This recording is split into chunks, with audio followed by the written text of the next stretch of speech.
So welcome to Art Now Performance Art and Technology series. Art Now is a visiting artist series and transcends traditional disciplinary boundaries and embraces provocative works that challenge what we know and what we think we know. It fosters experiential conversations and art making between contemporary artists who work with emergent creative practices, students, and the broader community. Before I pass it over to Dr. Zenko to introduce our special guest for today, I'm going to make a quick announcement. There is a class that might be of interest to you all called Mixed Reality Performance that is being clustered with another class called Voiceover. And I'm going to post it in the chat. There's an info session on Friday. So I invite you all to join, and that information will be available in the chat in a few moments. Corey? Thank you, Professor Stoyanov, and good morning, everyone. Thanks for joining us bright and early, especially Kerry's bright and early on the West Coast. So thank you for him for joining us this early too. May your coffee be strong. For those of you who don't know me, I'm Dr. Kerry Skarbakka, Associate Professor of Art History in Monmouth's Department of Art and Design. And I thank Art Now, along with the Program for Gender and Intersectionality Studies, for sponsoring today's guest, Kerry Skarbakka. His talk is part of this year's Art Now season, which we called World Building, Shaping Our Futures. Performance photographer, and I'm just going to offer a brief intro for you. Performance photographer Kerry Skarbakka works at the intersection of studio arts, performance, and constructed photography. The core of his practice examines the complexities of existence, control, and the vulnerabilities of the human condition through performance-based physical feats and expanded roles of identity. As he will show us, his performance-based photographic works depict acts like falling, drowning, and fighting. He's exhibited his art in galleries and museums and art fairs internationally, and some highlights include the Torrance Art Museum in California, the Hoffa Museum of Art in Israel, the Museum of Contemporary Art in Chicago, and the Farbfabrik in Norr in Stockholm. A Creative Capital grantee, he has also received funding from the Oregon Arts Commission, the Ford Foundation, the Illinois Arts Council, and a number of other organizations. His work has been featured in notable publications including Aperture, Art in America, After Image, and Art Review International. He received his BA in Studio Arts from the University of Washington and an MFA in Photography from Columbia College Chicago. Currently, he is an associate professor of photography at Oregon State University. I first met Kerry when I interviewed him for a paper I was writing, which I expanded into my master's thesis, and then into a chapter of my dissertation and current book project. We've continued our conversation since then, which somehow is already like 15 years ago. So after his artist talk and Q&A this morning, we invite you to a part 2 of today's event, which will start at 10:05. We're being mindful of the time class breaks this morning. At this part 2, Kerry and I will showcase our experiences working together, and then we'll invite a larger conversation about the role of collaboration in research and teaching practices. This morning, I do need to offer a brief content warning. Kerry's presentation does contain photographs of nudity, staged violence, and guns, and he will let you know when that's coming up. But for now, please help me welcome Kerry Skarbakka for his talk, White Noise.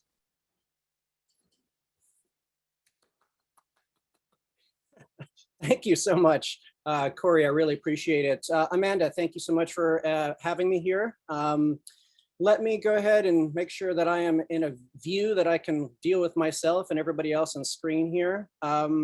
Okay, so thank you all for being here. It is early in my time. I was expecting the sun to sort of be up, and it's not. It usually casts a lovely glow upon my face where I'm sitting, but now I'm strangely backlit, and I hope that I'm not lost in the shadows. All right, let's see here. I guess we should just get into it then, right? Let me go ahead and do the good old-fashioned, that's right, I do have screen share. All right, let's get into the work, shall we? All right. All right, hopefully everybody can see this okay. And There we go. Are we good? Yes. Thumbs up, thumbs up. All right, fantastic. Okay, well, Corey's kind of already introduced a little bit of my talk here, but I'm going to just kind of start back over and say it again because otherwise I'll get lost in my notes and you know how that goes. So for the past 25 years, my work has met at the intersection of studio arts and performance. And roughly 20 years ago, the center of this practice evolved into integrating more physical and daring self-performances with constructed photography. Incorporating a multimedia approach, my body, always central, has been used to make work that investigates instability, confusion, anxiety, masculinity, and the existential loss of control. Using a directorial approach and being my own actor, set designer, production crew, and for most part, everything, the camera has always been a simple, albeit high-res resolution device used to record what I put in front of it. My work comes from a place of lived experience and perspective.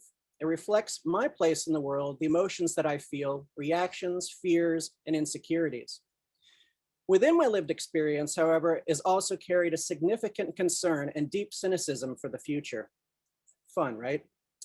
Viewing my work in terms of response, I have made a practice of responding to the events that unfold and continue to unfold and happen around us. Because of the never-ending supply of world calamities and possibilities, injustices, there is always so much to discuss, and I'm often working on multiple projects at one time. Now, The Struggle to Right Oneself is my flagship series. This is kind of where Corey and I come in. It began as an exploration of the psychological impact following the time period between my mother's death to brain cancer and 9/11. The world I knew had changed overnight, much like this pandemic. And in my pursuit to articulate the existential confusion I felt, I stumbled upon the act of falling and the fall as the perfect metaphor for my emotions. By combining my rigging skills as a rock climber, years of studying various martial arts, and gesture learned through a short stint in theater, I found a successful avenue to creating work that would eventually describe this inner turmoil. Now, I consider this work right here, this is called Blue Tree. It's the first one I made in my series, and there were other shots, but basically through the process of making it, I learned how far of a fall my body could actually take. The philosophy of the human experience is foundational for my work.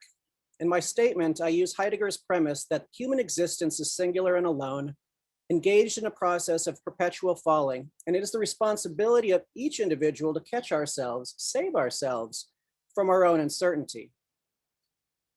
In Stairs, I offer clues to the work here with color. As you can see, the shirt is red. It's there to emphasize alarm and control. And the hand pushing forward, notice how it presses into the viewer's space. And this is important. And scale and size, dimension are also important. I wanted to produce these life size. I wanted the work to scream. I wanted to make in-your-face statements, and that 1-to-1 ratio was important to push that message. And at this size, you can actually literally feel the body tumbling down upon you. Now, here's a couple of installation shots from a show in Los Angeles at Copaken Gallery. And when I install this work, and just for fun, I like to actually look at these bodies in motion as lyrical in nature. And as you can see, they go up and down. They're heavier, they're stronger, they recede. They're like basically notes on a sheet of music. In Hitchhiker's Guide to the Galaxy, Douglas Adams writes that flying is the art of throwing yourself at the ground and missing. And the notion that one could have a choice in those few short moments before the end or the inevitable really intrigued me. Starting where the point of no return has been met, this state of being has followed the thread of my entire work. It seemed to me that the sublime space found in between could be an avenue for greater choice or even fantasy. They carried the potential for dialogue, self-reflection, and maybe even transgressive or superhuman feats, and that excited me. This is Trestle. It's made out in Washington State, the Vance Bridge. Here, I've even shifted the vantage point, placing the camera off of the edge of the bridge trestle itself, further disorienting the viewer. You know, I talk about place and space a lot, and both are actually very important to me. Place is what orients one to the environment, and space is the container in which we move around that environment. My work pays attention to the place, but it's really the space that intrigues me the most. And my intention is that they both work together to create meaning. Now, other spaces and places are psychological expressions of my own experience, like Jesus, with an exclamation mark at the end, like Jesus. And this image is called Reflected, and it references accessing other states of mind and being necessary for enlightenment, transition, and growth. The sense of being lifted or swept away is felt in this one. And then there's a shower made in my former studio apartment in Brooklyn, not studio apartment, excuse me, studio. And I have to say that this just might be my most prolific work ever, and I just can't seem to escape it. Made in 2005 and recently dubbed one of 2020's most representative images of the year, I don't know why, this work has actually been shared and memed on an astoundingly global scale. Most any followers I may have are out there because of this image, and most soon unfollow me because I don't provide the same content each time. I love and hate social media. Now here it is pictured in the February 2018 issue of Architectural Digest. And it's above international pop sensation Ricky Martin's bed, where he is lying there tweeting out his own pic of the work. Once again, social media, you either love it or you hate it. Later works in this series started to lean in more on intermediate issues affecting our existence. Window empathized with the emotional trauma caused by corporate greed and predatory lending practices, which started the housing crisis and the Great Recession. With the threat of wildfires increasing every year due to climate change through global warming, Engulfed addresses a concern for the natural environment and our place within a changing planet. The sustainability of water, land use, and development are all major subjects of controversy and concern, as is immigration.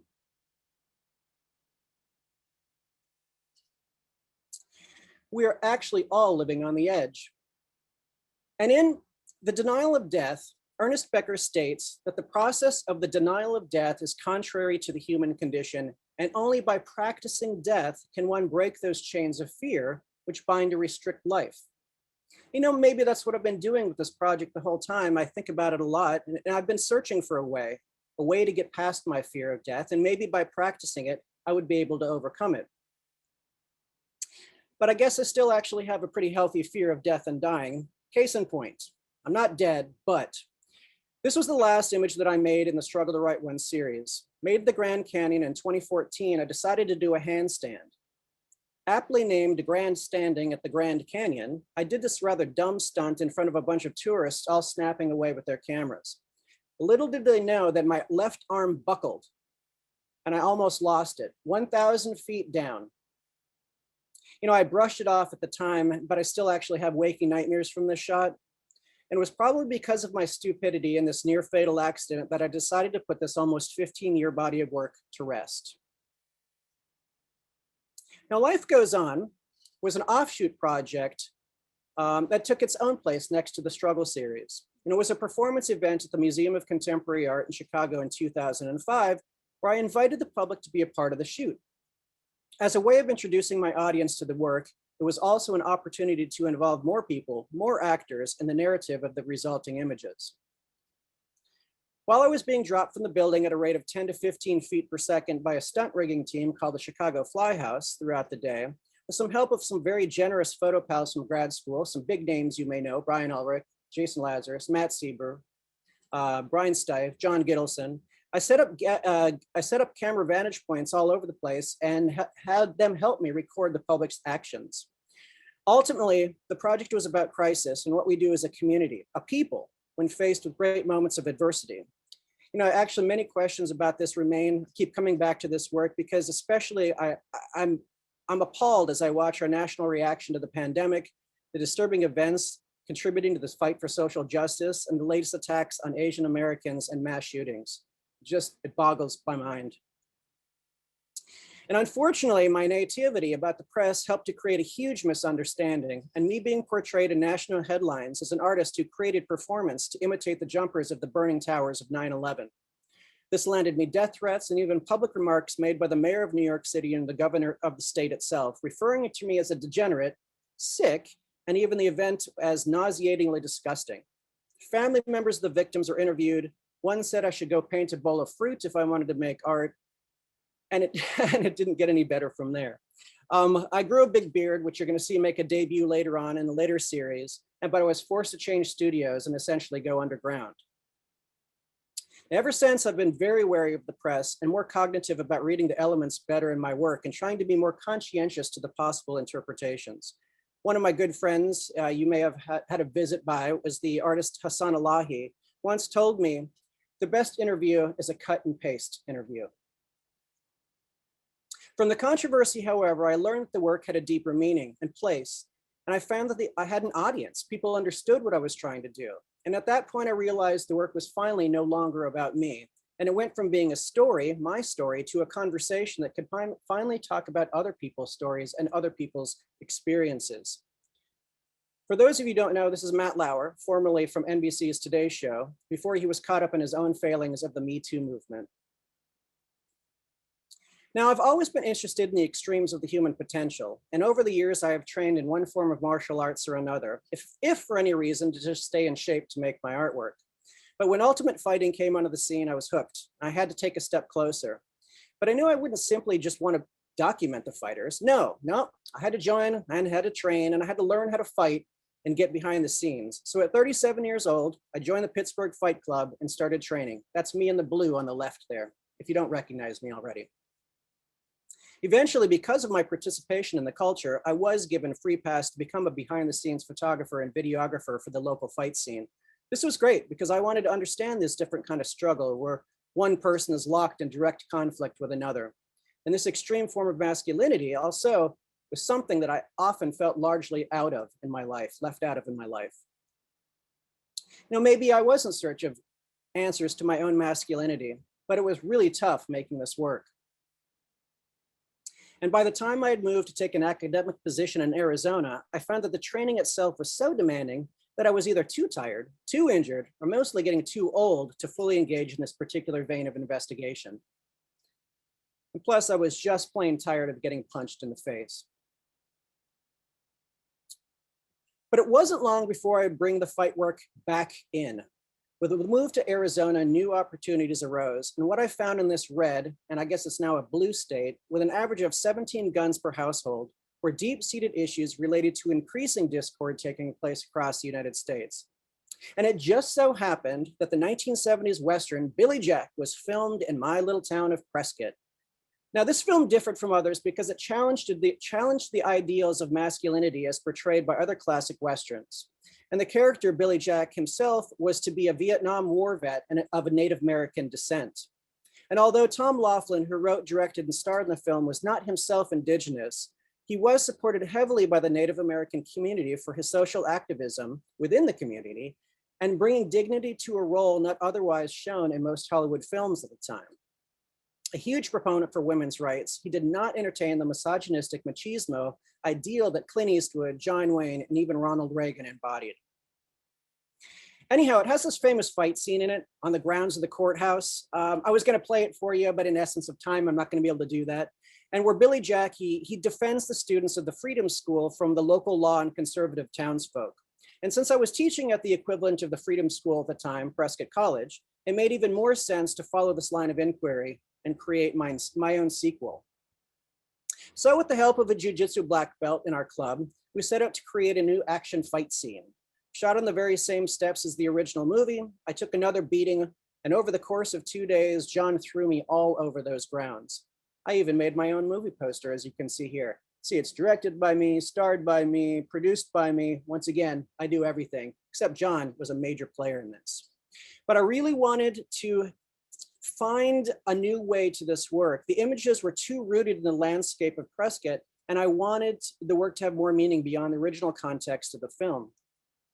So I decided to remove all the background information, to remove the reference of the little town in which I lived, and to remove the color to emphasize the starkness of the message. I found that the amazing Arizona light that the photographer Frederick Sommer had fought so long to master found its place in illuminating the scene in a surprisingly strong manner. I had just started to work with the images when a rash of police killings erupted, and in July 2014, Eric Garner was choked out and killed in Staten Island by the police. Forever caught in a perpetual chokehold, this particular work turned an important corner in the direction of this project. Michael Brown and Tamir Rice were subsequently killed months afterwards. police brutality was trending heavily as the new hashtag. Pushing size once again on the viewer, I produced the first show on adhesive vinyl at approximately 10 feet by 10 feet in size. Here's a piece installed just a little differently, because I really wanted to see how the work would operate, mounted and inserting itself within the space and upon the viewer, much like that stairs photo I showed you earlier. And from this angle, you can see how it leans into the room. And although this work is not pointed directly at the victimization of Black men, it is tied to the problem. Like Tom Laughlin, resisting the systemic racism and bias authored by a primarily white conservative power structure is part of my fight. And more often than not, the people I'm fighting against, they look like me. And unfortunately, the seeds of their ideologies run through my veins through a lifetime of conditioning. But through this work, I wanted to respond to a world that is appearingly increasingly drawn on ideological extremes where exists only right or wrong, black or white, red or blue. The injustices that happen to any one of us affect us all, and none of us are free unless all are. And in this sense, I like to think that Billy Jack's return alludes to our need for a new hero, or more appropriately, to become our own hero, to fight against the racism and bigotry, to fight for the environment, and to fight the ideology that threatens our democracy. Now, this is where we have to put up a little bit of an advisory here, because the work moving forward, it is aggressive, from guns to partial nudity, which was more than partial nudity before I fixed that for you. Some of the content may be affecting or triggering, especially in light of the tragic events of this past week. So this is your time to leave if you need to, but I encourage you to try to stick with it, because I think it's going to be okay. But you have been warned, and I do acknowledge the potential for this. Excuse me, I'm going to take a sip here. In the summer of 2016, following the birth of my son and my new position at Oregon State University, I dove headfirst into a new project, White Noise, an evolving multimedia installation comprised of 50+ photographs, video, and sculpture. Concerned for my son's future amid rising social political extremism and an ensuing Trump presidency, paired with the need to raise a conscientious and empathetic citizen, I tightened my focus, turning my lens on the crisis of masculinity emanating from certain white male communities. Upset at political correctness, immigration, the loss of jobs and a way of life, an intense anger and disillusionment had rippled through deeper parts of this community. For many, viewing the previous administrations as unwilling to help and even complicit in their demise, profound concern that their future had already dissipated became their rallying cry. For them, Trump and people like Trump were and still are the solution. I knew he was going to win the election, and I was really, really, really concerned. And what was originally conceived of as an olive branch by bringing these perceived disenfranchised voices into the national conversation ultimately turned into a sordid tale of the life and downward spiral of an angry white male.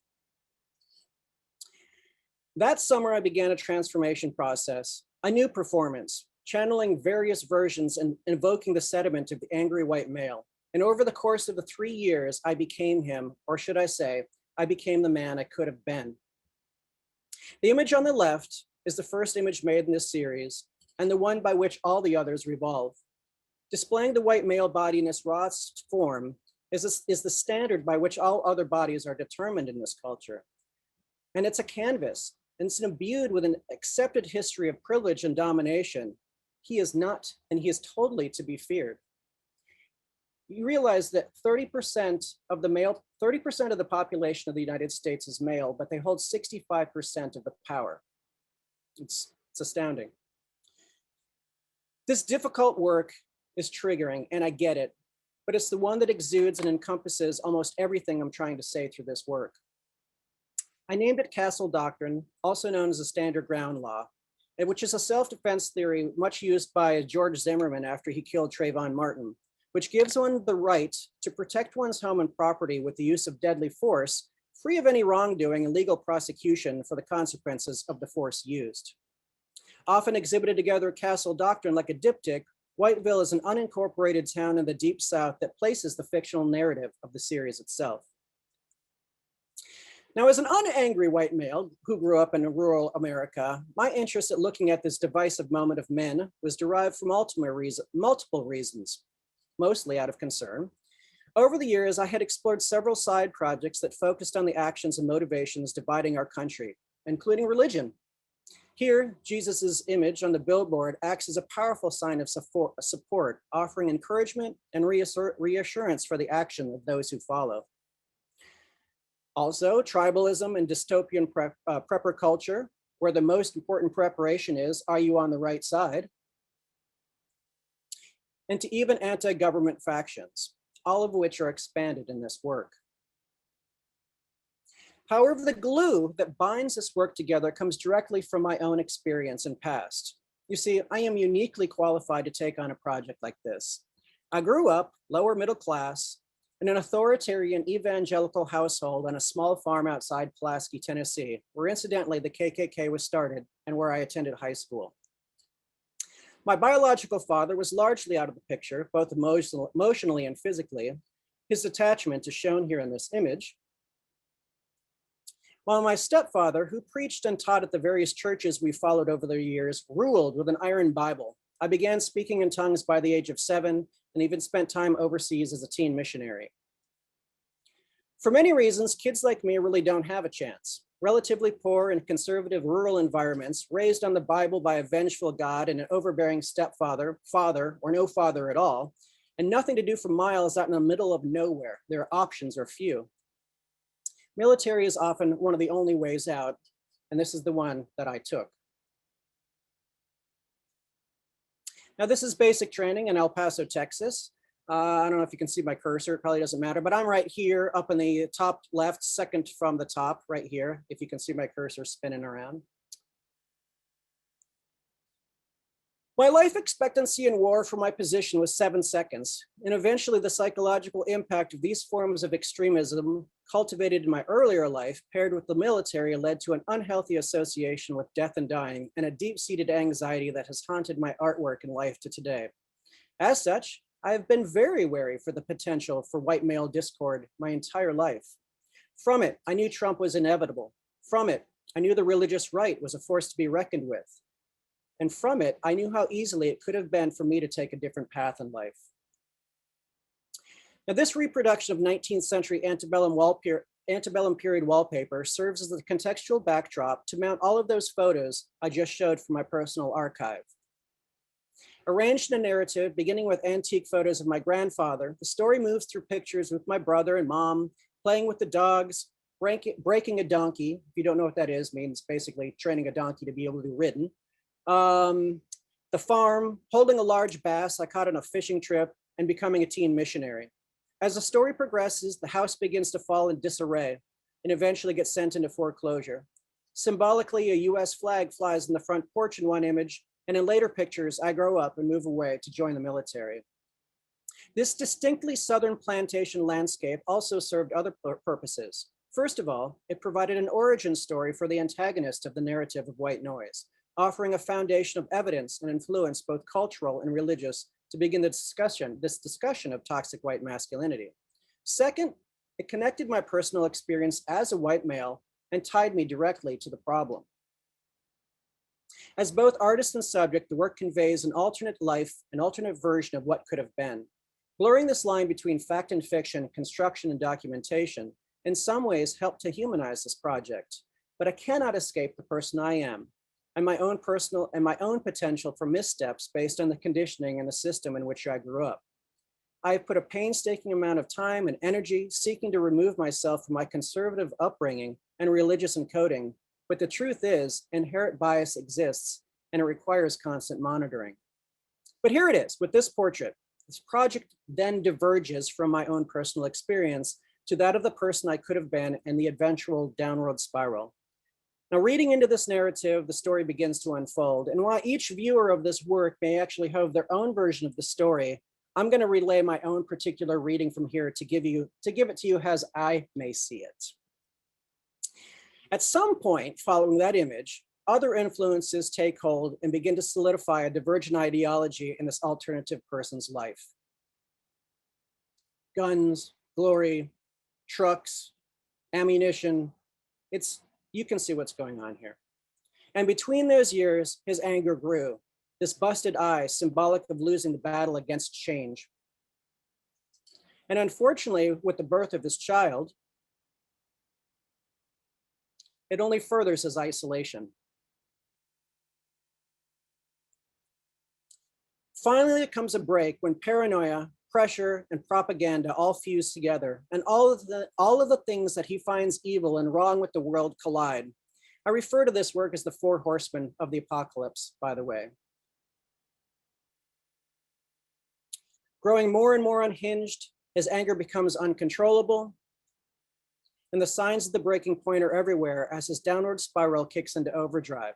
Now, for those of you who don't know, this is called rolling coal, but rolling coal is also known as Prius repellent and is the practice of modifying a diesel engine to emit large amounts of black exhaust fumes into the air or at the intended victim. And I felt this was a perfect metaphor for the ramping up of his rage.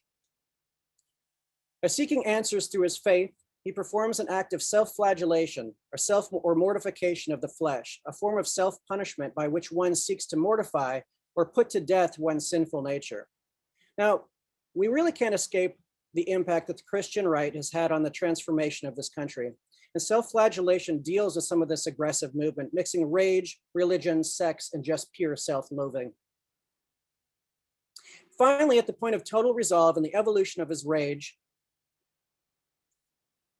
he completely shaves his head and face in ceremony, the final preparation for action to be taken.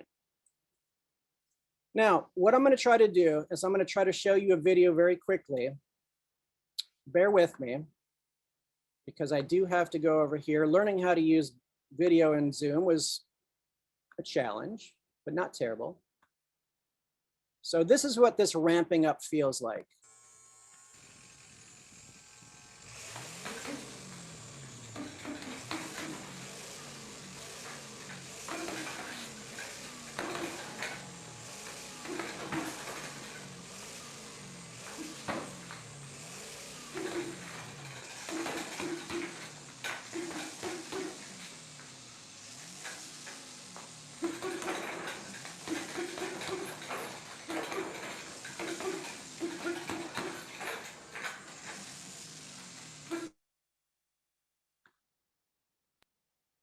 Okay, back to the show here.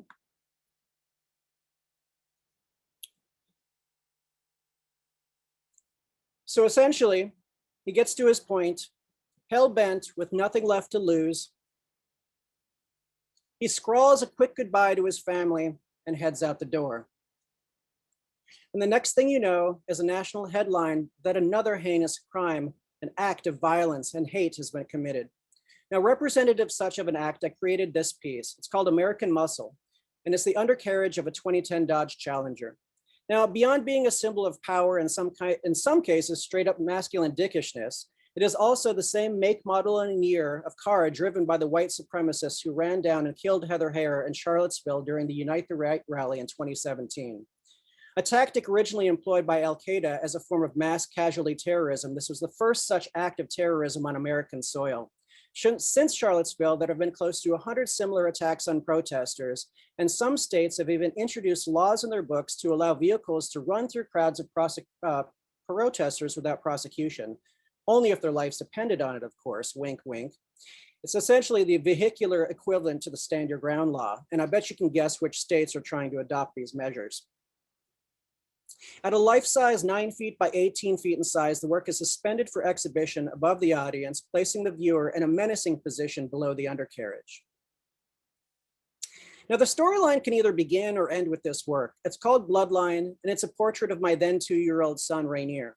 In it, he carries a pretend Civil War musket wearing a Confederate hat as he strikes a monumental pose. With a very wet diaper and a tear in his eyes, he looks towards his future as the next generation of white male. Produced at a monumental 8 feet by 12 feet in size for exhibition, it comes back to why I made the work. As a father of a now 5-year-old little boy, within this discussion of masculinity, I have even deeper concerns. How will we talk about men and masculinity? How do I teach him to appropriately express his anger? What or who will be his influences? How will he understand and navigate diversity, inclusion, privilege, as well as his own identity within the society? As a representative of this next generation and the actor in some of the imagery of this series, the hope is that this body of work will help clarify the world around him, and maybe, just maybe, other white males may find this work at a crucial time when they may find themselves on the fence and wondering on which side they stand.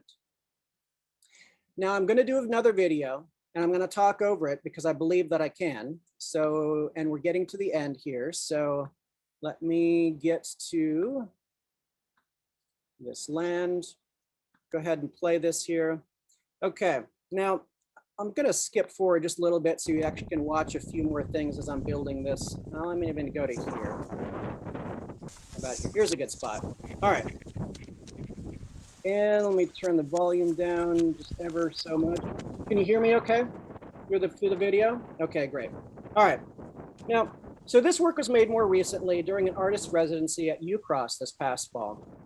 And while it can be easily connected to the main narrative of White Noise, and even fitting in at the point of departure where the antagonist starts to shut himself off from the rest of the world, it has its own significance that allows it to stand alone.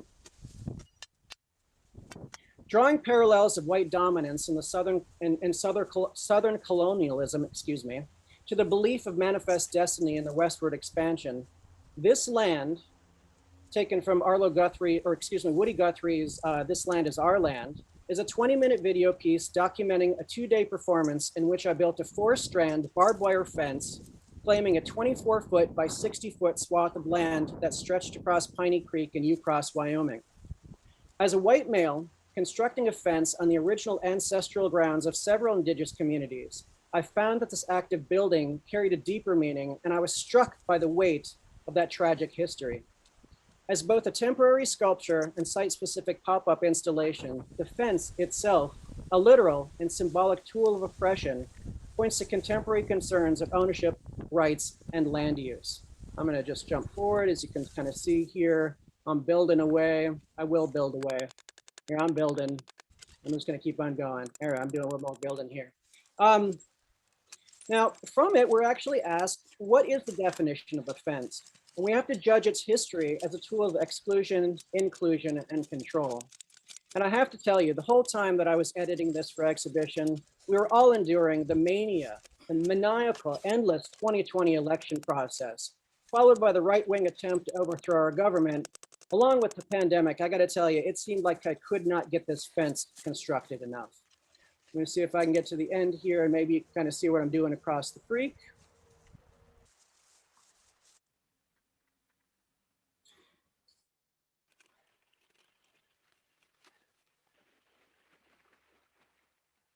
You always can watch this on your own. It's on YouTube. It's out there somewhere.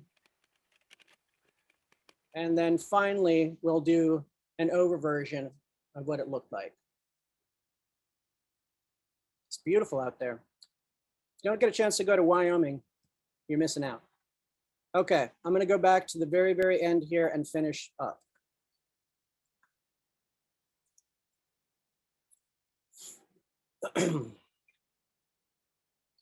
Now, making this work over the course of the last several years and understanding more about it through its multiple iterations and installations, with new pieces being added here and there, I'm actually still learning about it. And I'm still learning about myself and my role as a white male and my privilege.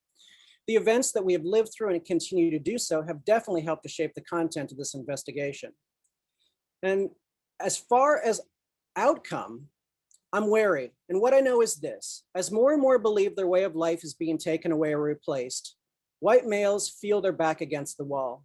And was shown by the election, insurrection, and current events, agents from these communities were, and hell, they're prepared to make their stand.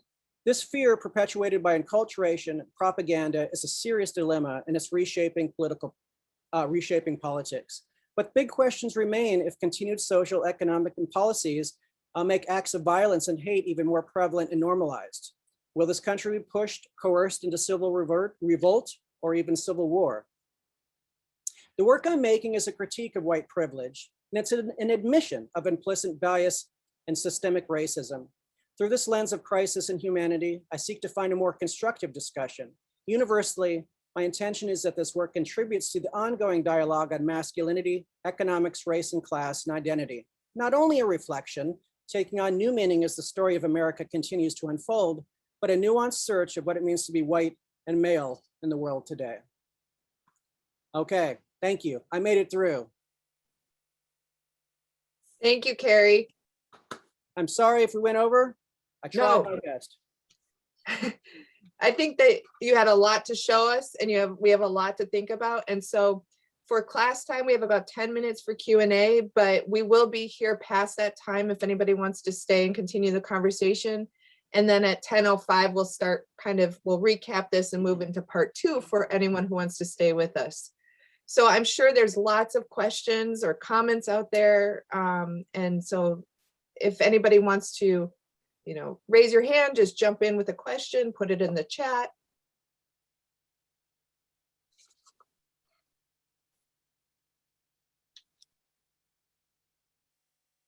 You gotta have one question. I have a question about you said it earlier, you might not exactly remember, but you were talking about like place versus space. And place, you said like it orients one to the environment, right? And then I don't remember what you said about space exactly, but it sounded. So space is the container in which you move yourself around in the environment. It's a different kind of, so places where you are, but space is more of where you are within it. One's physical and one is more of, could be a mental, could be an in-between space. It could be something that you're not seeing, but are experiencing. Okay, so you would say space is could be the mental aspect. Most definitely, definitely. Because I talk about these in between, like the moment. So say you are riding your bike and you're cruising down the hill and you hit that rock and over the handlebars you go, right? Well, you're riding down that hill, but the space that you enter after hitting that rock and flying over the handlebars, which I have done, by the way, is amazing. There's something really interesting about that time frame before you hit the ground, right? And the possibility within it. And so those are these in-between spaces that I like to refer to. Okay. Did that answer your question? Yeah, thank you. Cool. Thank you for the question. Deanna, I saw you raise your hand. Yes, hi. I also put the question in the chat. I was thinking about the fence construction, so powerful. I'm from West Texas, and these versions of masculinity and fences and guns and all the images are so resonant in my own upbringing. I'm thinking in terms of performance, is the undoing of the fence also part of the work? Is there a way that you also think about disidentifying? I mean, I think the falling work, that to me embodies it, but disidentifying, pushing against and helping us visualize maybe a different kind of masculinity. Excuse me, that is a great question. And it's actually been asked of me before, and there is another video. There is the deinstall. There is the alternate version, the real me who goes back and takes this fence down and wrestles with it once more. I have not made that, I've not put that together I've not put that quite together yet. I'm not sure it would have the same impact because I don't know if I was more taking it down out of necessity and fighting an impending storm that was coming through Wyoming, and I had to get it down. But at the same time, I didn't quite step into the role of removing the fence, if that makes a difference, or if that makes sense. It's like when I was building it, I was one person. When I took it down, I was me, but I was me just trying to get the damn thing down. But yes, I'm gonna work with that because I think there is an importance to showing the removal of that and showing the land as it then was, minus the fence being there. The video will show drone shots of the landscape and the animal trails that run through it. But then when I remove the fence, I drone over again and you see the landscape with the outline of where I used to be. And I think that's a really powerful image or a video sequence in and of itself. Did I get close to even answering your question? Yeah. I'm always thinking about with my students and their work too, creating original performances, that ways to kind of occupy the discourses or the positions, you know, that they're in, to kind of be within it and to push against it at the same time, which I think your work absolutely does. It's really interesting. I think if I would have done the deinstall video differently, I might have created a different persona and maybe an Antifa or something like that, something that's distinctly understood as being from another side of a conversation, right? And as I'm building it, I'm a little bit more rural. I'm just going to use that word. And then deinstalling, I could have been a bit more alternative. So yeah, I still need to work with that, but it's a really good question, and I'm chewing on it. Thanks. Yes, Fred. I'm going to sort of fumble through this question because I'm not really sure what I'm asking, but I noticed in one of the very first, I'm curious both about your method of taking the photographs, but also your personal experience involved in the risks, physical risks that you take and the pain or injury that you must sometimes have. Like in one of the very first shots, falling from a tree, you said you sort of learned the boundaries of, you know, what you have to do in order not to be injured. So I take it that in that process, you did get injured a lot and you somehow dealt with that. In things like the boxing and the sort of extreme sports, you must have been belted a lot. And then you also talk about, you know, the sort of period of self-mortification. So what is I don't know. So I don't really know what I'm asking because I don't think myself, I sort of, I try to avoid injury, I think, and certainly avoid being belted in the face.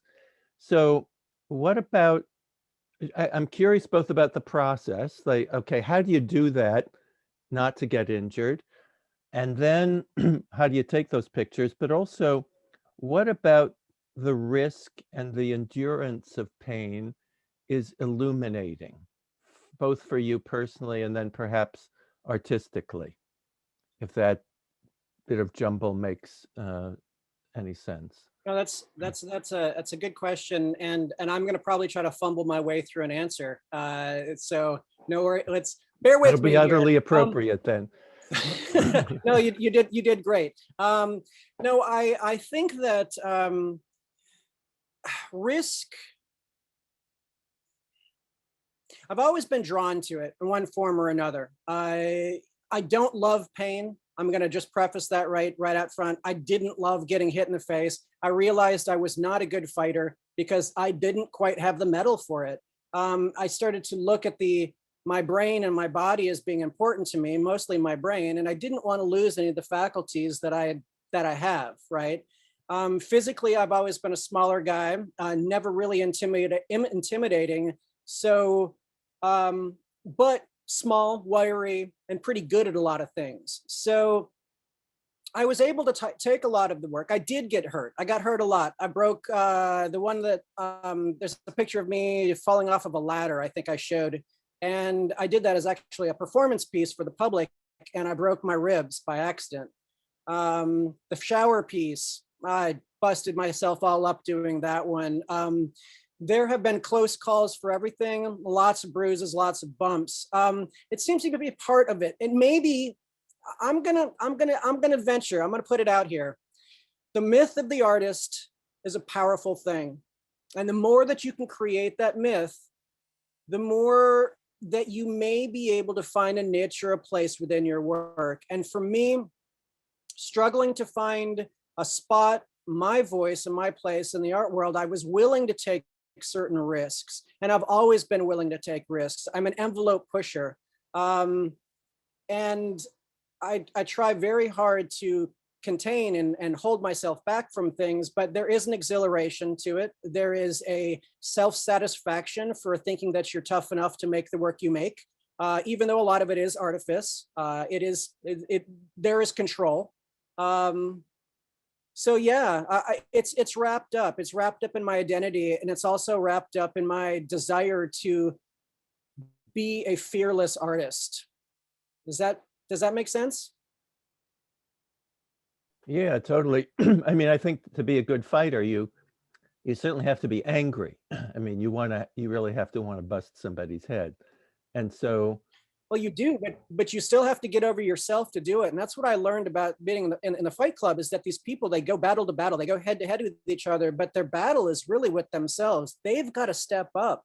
They've got to be willing to deal with that internal dialogue to get it in. And then the punishment is secondary. I think it's getting the nerve up to stand in front of another person and get walloped was the largest battle for those people. I mean, giving a public talk for me is horrendous. The fear and the emotion that I go through, I can't imagine what it'd be like to really just sit there and take beatings your entire life and forcing yourself into that ring.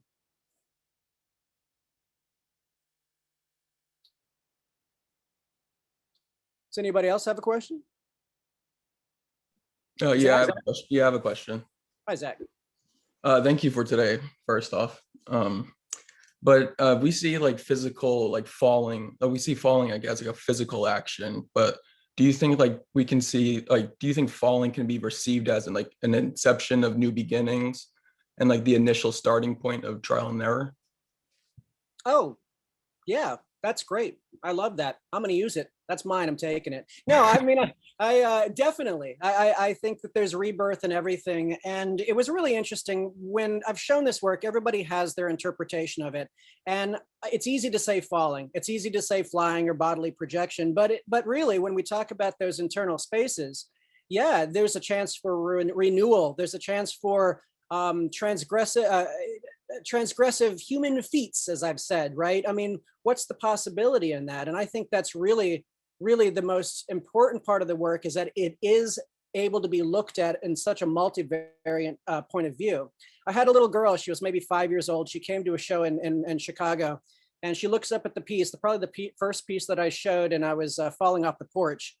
And she looks up and she asks her mother, she goes, Mommy, why is he dancing in the sky? And she's quick to correct her daughter, saying, no, honey, she's falling. And then I jumped in and was like, wait a second. Yes, I am dancing in the sky. And it really helped to change how it would make the work going forward. So that's why I decided to present the work in this more lyrical sense, this more where bodies in motion, they're going up and down and they're all over, and there's just more breadth and possibility when in discussing the work. It's not about falling. I mean, I think the biggest take back I'm getting from it now is that it's extremely representative of this emotional space that white men seem to be going through, or like there's no problem with white men out there, but I got to tell you, this is sort of representative of the experience they think they're going through. So it's kind of fun actually seeing the work from new perspectives and watching it change as events unfold, or even people like yourself bringing in this potential for renewal. It's a cleansing. It's a cleansing through fire and water. It's all of that. And I appreciate you bringing that perspective to it. Thank you. Thank you. Carrie, I love that idea of dancing in the sky. I haven't heard you say that before or emphasize that point before, because so often is the act of falling. But I don't know that this is necessarily maybe there is a question in this, and you said it some in the end of your talk, but a lot of times we look at art that's thought-provoking, but then it's like, what's the next step? And so with the idea of falling too, that's one of the ways that scholars who study white masculinity say that, it maintains its power by reinventing itself in a way. So Hamilton Carroll has a book called Affirmative Reaction, and he talks about how white masculinity, more in a more contemporary era, becomes picking out, well, no, I'm lower class, or he uses like the rapper Eminem as a chapter in his book, so that then white men can you know, that idea of falling away from privilege, they can reconstruct themselves as victim. Like Mhm. that white masculinity, that is the masculinity that has the most power, I'm not part of that. Right. Right. Exactly. So then it ends up maintaining white masculinity's power because people are saying, well, that's not me. Right. So you make this really thought-provoking work that can be understood in all these different ways. But then what's the next step? Like the provoking thought is one, but what's the next step? So then people can't just wash their hands of it and be like, well, I've thought about it. Now we're good. Well, I mean, I suppose if I could answer that, I'd get that $1 million prize, because that's exactly where we are in this country today. I mean, we have an entire, I mean, the manipulation factor that's involved with white process right now is huge, from white guilt to just straight up rage, you know, or the I've got a black friend that makes me not racist kind of thing, right? There are so many outs for whiteness, and I think I think the answer to this is not necessarily through, well, not through my artwork, but it is through the constant pushing of people of color and gender that are trying to assert their well-deserved role in what's going on right now. And the power push, the power has to shift, and the power is shifting. So whether or not it's going to be done by us, me, white guy, I'm hoping that we'll help this push. And we have to accept it. So this is a personal pursuit for everybody. And I think what the problem is, especially with white males, is that we get an out. We get to step out of every single conversation that's out there. You know, because of our privilege, it doesn't really matter. We get with the effect, we can move out and we just blend seamlessly back into life again. No police brutality, no systemic issues, nothing.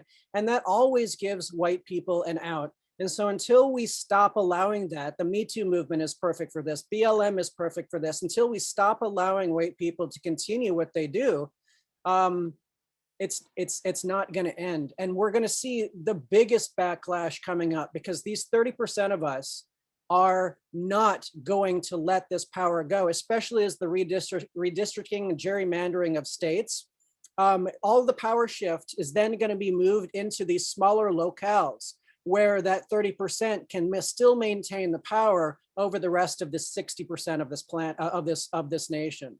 So this is a big battle, and if I had any answers for that, I would do it. And I'm trying to do it with this work. I think in a way is to try to remind people that we are the problem. We have a lot of work to do, and if you find yourself uncomfortable looking at it as a white male, tough. This is what we're doing. Look at yourself. Look, this is a representative of how you're being seen in the world. Not all of us, but me. I mean, I can't escape it. I'm as flawed as the next white person. I just have to admit it, try harder, do better, find where I can help, find who I can help, step back if I have to, and start carrying the torch and the banners for what I can help change. But we have to do it. And I think we're going to be slow on it, largely because of what you're saying here, this ability to just fall back, say it's not me, or, you know, but yeah, I don't have an answer. I just have my thoughts. Oh, thank you for that. I mean, it's, you know, it's always the question of like, what's next? And so in your talk, you said that it needs constant monitoring. That's a process. And so I just kind of wanted to come back to that idea a little bit as like next steps, especially as students are thinking a lot about this, leaving this talk, right? So to see your work, but then what do you do next with all these thought-provoking ideas? Yeah, what do you do next with all these thought-provoking ideas? I don't know. I'm sorry. No, I think you answered it. Anybody else out there got something they want to ask me? I know you do. I know you do. I have one. Yes, Alexandra. Hi, thank you for your talk, by the way. I really enjoyed it. One thing that stood out to me that you said was that white noise was kind of going against your conservative upbringing. I guess it stands out to me because I feel like it's something that I do as well. Assuming that meant your family had like very different political beliefs, did that create like conflict or tension like growing up? Well, most of my family is dead, so they didn't actually get to live through a lot of what we're seeing right now. So there was never a point of reconciliation with this. And I, once again, part of the ease of being white within these rural communities, I never understood the difference. I never understood my privilege. I never understood that even though my school was half Black and the town that I was living in was, the KKK's origin, I never connected the dots, and neither did my parents. So the conservatism that flowed through the church and through my family, it wasn't apparent because it wasn't being discussed. My knowledge of civil rights and all of those things was just abysmal. A completely low-ranked school in the middle of nowhere. Sorry, Giles County High. My coach taught history, right? It's one of these scenarios. So you didn't really get, although my physics teacher was associated with the Aryan Nation, and you did know that, African Americans had a really hard time kind of progressing through our school system. But no, I didn't have the rebellion against my conservative upbringing until later in life. My rebellion was against religion, God, and the things that made me feel really uncomfortable and condemned as a 15-year-old kid who, thought 15-year-old boy thoughts. I basically was dying and going to hell every single night that I went to sleep, or going to hell, falling asleep and dying. It was a constant revolve of that. So I was more wrapped up in this religious oppression than I was with everything else. It wasn't until later, until I started to understand where I came from and what my conditioning had led me to believe, and how I thought about people and how I acted around people, and never really being an asshole. I made mistakes all the time. I still make mistakes because of that conditioning. And so, I fought different battles at the time, and maybe it was all connected to the same battle, but I knew the assholes in high school. I knew the rednecks that didn't like me and the jocks that wanted to beat me up. I knew them, and I knew they were conservative, but there was no discussion of conservative versus liberal. It was all conservative. Does that sort of relate to your experience in any way? Not exactly, but I like your answer. Okay, cool. Yes, Deanna. I was just going to say, I know that I'm looking at the time, but what I think, Kerry, you make me think about is there's some artists that I love who do what they call auto-archaeology. And it's a kind of auto-ethnographic impulse, that I see in your work, where you're gathering the evidence. And I'm engaged in this kind of identity, reflection as well, gathering the evidence of all the pieces, all the images. And that helps us to see how these identities are constructed. And it also helps us to imagine how to deconstruct. So I think it's like CSI, it's like the evidence, really, you're building a body of evidence that I think helps to imagine new constructions, perhaps. And it's interesting that you use that idea of body of evidence, because I don't know if you noticed throughout the White Noise show, I had a series called Person of Interest, and it was all of the portraits that were moving through from my 12-year-old cowboy face all the way to, my committed white supremacist act of violence. And I looked at this whole project as a series of evidence. I was researching church bombings and burnings, Black church bombings and burnings in the South. I basically have been sucking up so much of this information that I actually had to go into therapy while I was making the work. It was hard. I was constant, because I was becoming this person. I was channeling inner dialogue, and I was also channeling this external information. And it became very detrimental. I was having problems with my family. Therapy, like I said, my therapist kept saying, you got to shave that beard off. You're going to feel so much better when you shave that beard off. And because it was starting to actually contain my fury and my rage and my inability to sleep at night and feeling my thoughts. And oh my gosh, it was horrible. It's really hard working like this because if I did paint a bowl of fruit, which was suggested to me, it would have been so much easier in my career. But what I've done is I've taken on every anxiety producing space that one could sort of imagine. And from a personal perspective, there are many that others inhabit that I don't. But that's a lot of work. It's a lot of pressure to put on oneself, and it can really lead to a certain mania that's hard to get away from. And you can't stay in these places. Research is tough. As an artist, I battle with this all the time. Like, how much should I know versus how much should I just make my work? And this combination of research and work and life, when they start to overlap like this, it can get very, very depressing. And it's something that I have to watch. And I'm glad I'm not working as hard on this particular aspect of the project. I needed to free myself from it. But yeah, it's a really involved process that is not for the faint of heart. And it goes back to this idea of risk. And I was told, that making this work was going to be hard and it was going to be much more of a sociological risk. And I didn't understand what that meant until I got really deep into it. And that came both from the public's apprehension or idea of what it is that I was making to my own internal process that I would go through to get there. I feel much better now, much like when I was able to release the bonds of religion. I'm like, whoo, I can breathe right now. And going through it with Trump, oh man, it was the worst.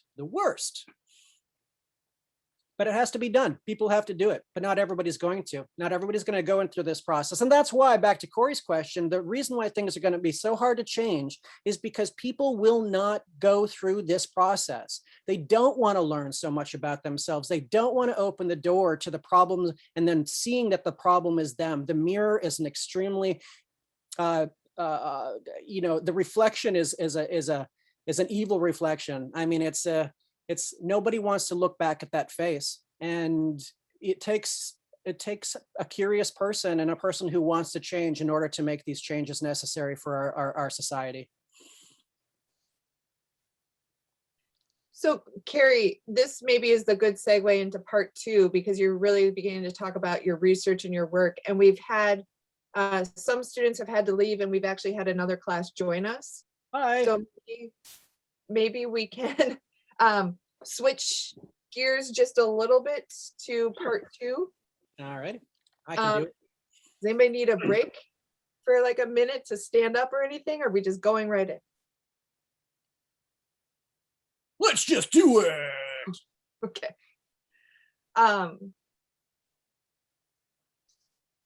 So we for this is we're going to shift gears into like a part 2 of this event, which is to look more behind the scenes with Kerry and I's working relationship. And so I have another introduction. And so to kind of make this really feel like a second event, those of you who have been here for part 1, please feel free to stay. And so I'll just share my screen and maybe, jump into part 2 here so that we can frame it and then keep moving forward. We have until about 11 o'clock for part 2. So we again have hopefully a good amount of time if people do still have more questions for Kerry. But maybe we'll add the layer on top of it of this additional discussion. So as for those of you who are here, this may sound a little awkward, but again, I'll start with a thank you. A thank you for joining us this morning. And this part 2, thank you for Art Now and the Center for Excellence in Teaching and Learning for hosting this part of the event. For those of you I don't know, I'm Dr. Kerry Skarbakka, Associate Professor of Art History in the Department of Art and Design. And today I'm joined with Kerry Skarbakka. Hi, Kerry. Contemporary artist and Associate Professor of Photography at Oregon State University. Kerry just provided us with a very thought-provoking artist talk, which I'll summarize in just a minute. In planning for Kerry's artist talk, a number of faculty commented that it would be interesting to hear more of the ongoing working relationship that Kerry and I have as an artist and an art historian, and both of us as university faculty members. So if I can share my screen here.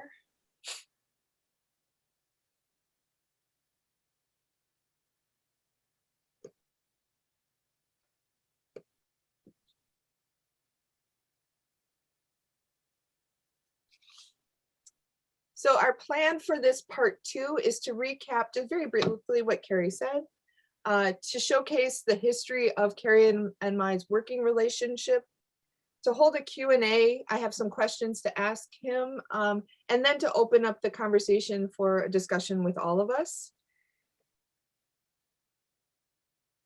So our goal for this conversation, or this part of the event, is twofold. First, to provide faculty with space to consider various aspects of their scholarly and teaching pursuits. And second, to show students some of the behind the scenes of what faculty do in addition to teaching in the classroom. So to recap for part 1, for those of you who are just joining us now, Kerry talked about many of his series, which he creates at the intersections of studio arts, performance, and constructed photography. As he explains, the core of his practice examines the complexity of existence, control, and vulnerabilities of the human condition through performative physical feats and expanded roles of identity. Specifically, he focused on how by depicting acts of falling and fighting, his work engages with the construction of white masculinity in the contemporary United States. And that's what we were focusing much of our conversation on. To give you a little background about our personal relationship, I first contacted Kerry during my master's program. I was studying art history and taking a class about photo theory. The photo magazine Aperture had just published an issue with Kerry's series, A Struggle to Right Oneself, on the cover and as the issue's portfolio. To accompany Kerry's images, cultural critic Wayne Kostenbaum explored instances of falling, the falling of the Twin Towers, as well as the global reputation of the United States. This was 2005, so Liza Minnelli was just in the news of falling out of bed and suffering a head injury. And Susan Sontag had just passed away, so Kostenbaum lamented her unwritten text that fell into the unrealized, the irretrievable. But this text didn't talk about how Kerry made his work. So I emailed him, and I'm very grateful he responded. Eventually, I went to interview him in his studio, which at the time was in Brooklyn. For my master's thesis, I focused on the media theory that helped me engage with Kerry's process for the struggle to right oneself. To make the images, Kerry fell from various heights, using mountain climbing gear and training in martial arts to land safely. He digitally removed any evidence of the lines he used to control his fall. But it's very important for his project, as he talked about, that he physically performs for the images. He does not just create the illusion by cutting and pasting his body into the scenes through using a tool like Photoshop. So for my thesis, I focused a chapter on Kerry's series of falling images in relations to theories of photography, one on the connection of his series to performance art, and the final one on questions about manipulating images with digital tools. Even though my initial interest in Kerry's work was through questions of media theory, the politics of identity kept surfacing. During my thesis defense, one of my committee members called his series testosterone-driven stunts. Not in a malicious way, and Kerry knows this, not in a malicious way, but more as a passing remark. Another of my committee members, who had dedicated her feminist art history to the study of women artists, was upset that I was writing about a cisgender man. Often when I told scholars I was researching gender and performance photographs, they named artists like Cindy Sherman or Eleanor Anton, assuming that as a woman, I must study women artists. And this is a conversation I often have with my students about the way that we often make assumptions about not only authors, but about artists, that their work must engage with certain biographical details. And some work like Kerry's does, but we don't want to overemphasize that point. During my doctoral program and in the work I do today, I turned my questions to look at the construction of white masculinity in contemporary photography, continuing to have conversations with Kerry as I undertook this line in my own scholarship. At the same time, and Kerry, if I can be so bold to make such a claim, parallel to my explorations of the intersections of race, gender, and class, Kerry continued to develop his own understandings and art more explicitly about contemporary white masculinity. For instance, and he showed us a great deal of this work just a few minutes ago, he recently created the body of work White Noise. For his 2019 exhibition, Kerry turned to personal family photographs, documentary images, and new performance photographs to engage with the trope of the angry white man. As he wrote in the artist statement for this show, quote, "Initiated after the birth of my son in 2015, my concern for his future advocated a more decisive direction by centering on the crisis of masculinity and discord emanating directly from the white male community. Blurring the lines between fact and fiction, White Noise follows the life and eventual downward spiral of one particular white man. His story is situated upon my story that began growing up in an authoritarian evangelical household on a small farm outside Pulaski, Tennessee, the birthplace of the KKK, and eventually listing in the US Army.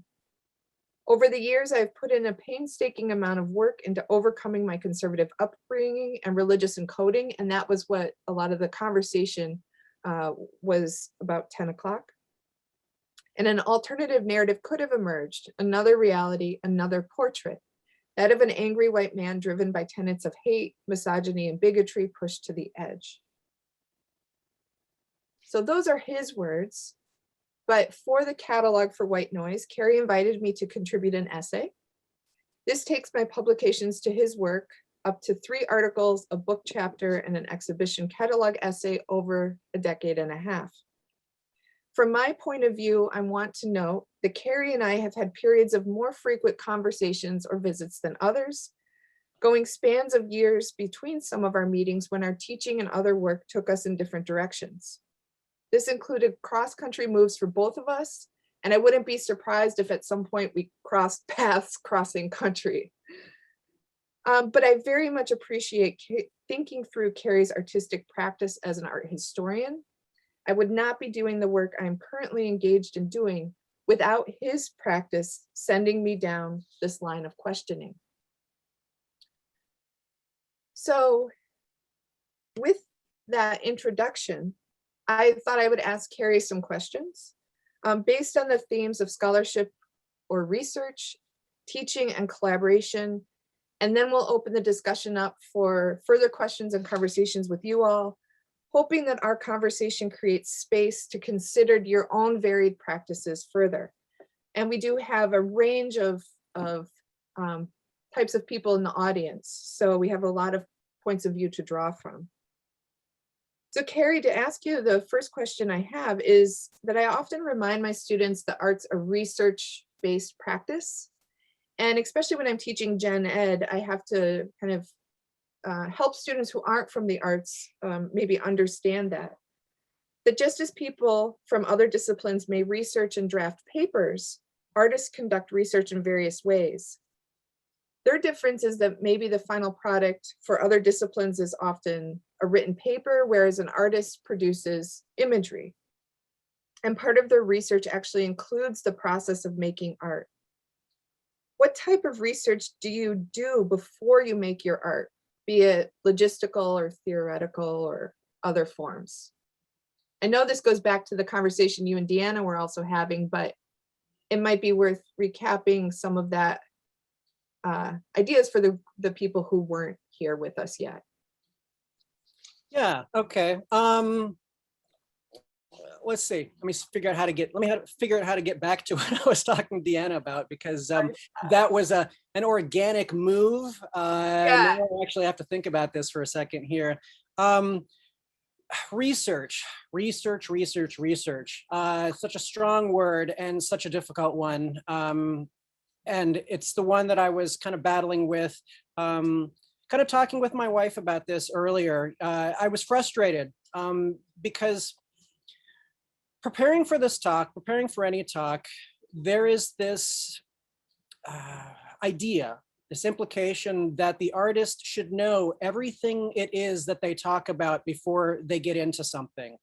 And it can be really intimidating because there are artists that solely use research as the way that they achieve and find their end result. It's years and years of research, and then finally they start putting together the work that they want to make, right? And then there are the artists that operate completely off of visceral, emotional reaction, or just what they want to go in the studio and make.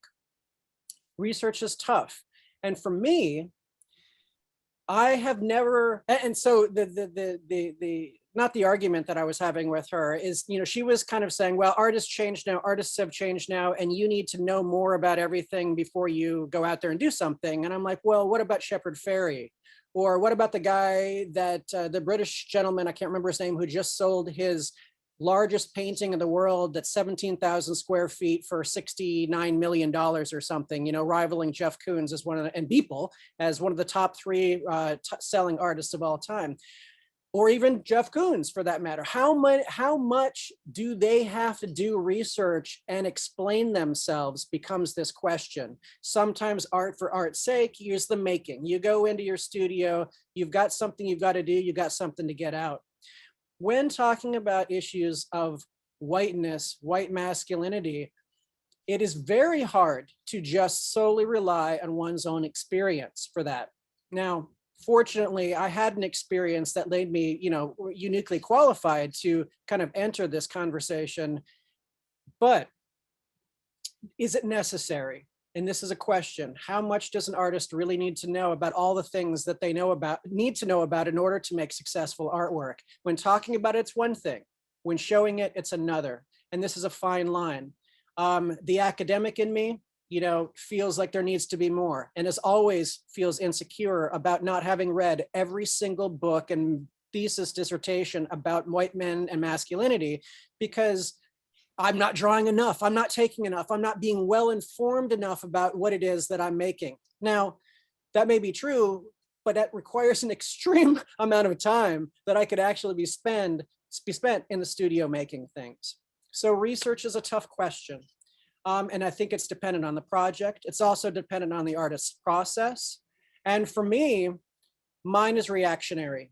I see what's going on out there. I suck it all in. I was telling Deanna, I am a consummate news reader, all news, everybody's news. It doesn't matter. I need to see where this information comes from because it's the day in life in which I live. The world in which I live is the world in which I make artwork about. So, you know, I had a whole series of climate change that I didn't show in the show today because it was not necessarily germane to the point of what I wanted to talk about. It would have taken up more time. So there are things that I'm interested in and things that I want to talk about. And it really just depends on what they are. So if I'm going to make work about climate change, I am going to need facts. I am going to need information. I am going to need these things, but am I going to need it to make my artwork becomes the question, but I will need it to talk about it. And as artists today do have to talk about their work more often than not, research is important. My wife attempted to say, maybe I'm not curious enough, and she stopped at that one. And there may be some truth in that. Maybe I'm not as curious because how many things can I know about at one time? How much do I need to know about at one time? And I actually love to go hiking. I'm in nature. I have another life which does not revolve around art making because I do not want to be a monofocused, insular artist. I have a life, a child, and all of these other things and interests that excite me. I want to explore them too. So it's a tough question that you've asked. I've not given you an answer, but in my life, it is a mix. It's a mixed bag. I think you have, because, and there's a few things that resonate with me. First, as soon as you started your answer, a number of artists on the screen started nodding like, yes, because part of the research that is in art is the making, the exploring with the materials, right? And I think that, and then, you know, I started in a studio background. I studied photography, I exhibited my art, but it wasn't right for me. I liked looking at other people's art, thinking about it and writing about it. But I see the writing process as being very much like art making. It's gathering, it's making, it's producing, it's making a draft, it's editing, and it's putting it out there. There's sometimes this idea that research and publication is like an endpoint. And what I want my students to realize is that it's also part of a process, that we're entering into a dialogue where we are in that moment and our understanding in that moment. So I think that that resonates with what you're saying too, is this entering into what we can say at this point based on the materials we understand, the materials that we're putting out there, the materials, the information we've gathered, whether it's reading in a book or going for a walk in the woods. There's some kind of lived experience that becomes, maybe it's the, as Deanna's saying in the chat too, performance and making as a form of inquiry. And Kimberly just said in the chat, been talking with a group of artists and all realizing we were spending too much time researching and not enough time making. Making brings its own information. And so I guess from my experience, like, I don't want, maybe the problem is how we understand the definition of research and the authority it seems to bring, rather than understanding it all as a process and a conversation and a dialogue that then has next steps, right? No, I think that states it well. And I think that a lot of pressure is put upon people to be maybe a little bit more than they are too within this. But everybody's different and everybody's got to find their own way to it. That is part of the process too. You know, you are who you are. And that's kind of how it is I bring this into the classroom too. Everybody has their own experience and everybody has their own life and everybody has their own way of doing things. And my way is not the right way. Your way is always the right way. And so I think that should be one of the first questions that somebody asks themselves is really, you know, who am I? You know, what am I interested in making and what am I interested in thinking about and where can I find the information and how much, you know, where do I start? And I think that's a place to start. I think research is a great place to start, but it still starts from the question of what it is that you want to put on a piece of paper or make with a piece of clay or put your camera in front of. What things drive you? What things wake you up in the middle of the night and go, all right, I got to do this and I got to get out there right now and do it. And that's more than likely not going to be reading a book about the art that you want to make. It's going to be hands-on. I got to get in there and I got to start working with this material. But once again, I can't say that because everybody's process is different. And some people may need to step in and start pulling more clues together. And I think being a misinformed artist is problematic. And misinformation in general is problematic. So that's why I think that we've grown to expect artists to have done their homework first before they start putting it out in front of the public. And although, you know, my professor and mentor in grad school, Dawood Bey, used to tell me, he used to say, listen, when you go to see a show and you're looking at the work on the wall, on the floor, on the ceiling, you don't care about, essentially, what you take away with is your emotional reaction, your experience with the artwork. You don't care really how the artist made it. You don't really care a lot of the background information. You don't care. There's a lot of things that you don't care because what you're struck with is the artwork itself. So I've always tried to hold that together and say, listen, all right, you've got a couple of things going on here. And one is the exhibition of the work itself, the making, the process, and what you do. But even in the idea of process, nobody really cares what your process is. All they care is that what they got to when they saw in that gallery space or in that public art space is what they are dealing with. And I think that's a really important thing to remember, is that all the other stuff is personal. So my experience when I talk about my artwork doesn't mean anything to anybody when they don't know me and they're just looking at it in the gallery space. Now, when they come to it, all it can do is it can accentuate their understanding of it, and they can maybe get a deeper understanding of it for themselves through how I talk about it, how I write about it. But ultimately, a physical object is a physical object, and that's what we have. So artists are caught between the two now in a way that maybe wasn't as prevalent with the Andy Warhol and Picasso days, where meaning could change. I think you and I talked about that, where meaning could change at a moment's notice, depending on, who was asking the question and what, pushing buttons a little bit, right? But it's the playing field may be changing. I'm not sure, but that's where I am in it. Well, you mentioned teaching too, so I'm sure you don't want to make a bunch of Kerry Juniors in your classroom. God, no. So how do you bring your own research or practice and understanding into the classroom to encourage students in their own pursuits? All right, well, we have a student here that's one of my former students. Hi, Tila, how's it going? It's nice to see you join, I appreciate it. Hopefully you're still there. Tila was in the Fish and Forestry department, and she came to my class as a non-art major. And I don't think at one point I ever pushed Tila to make work that looked like anything like mine. I wanted Tila to find what it was her experience was about. She brought her own passion. She brought her own background into making the work that she wanted to make. I think it was a really great collaboration, if you will, that was not influenced necessarily by how and what I wanted her to work to look like, but how I could pull from her the things that she wanted to say about the stuff that she was interested in creating. And I don't know, Tila, do you feel like you want to step in on this? You really don't have to. You can either thumbs up or thumbs down, but feel free.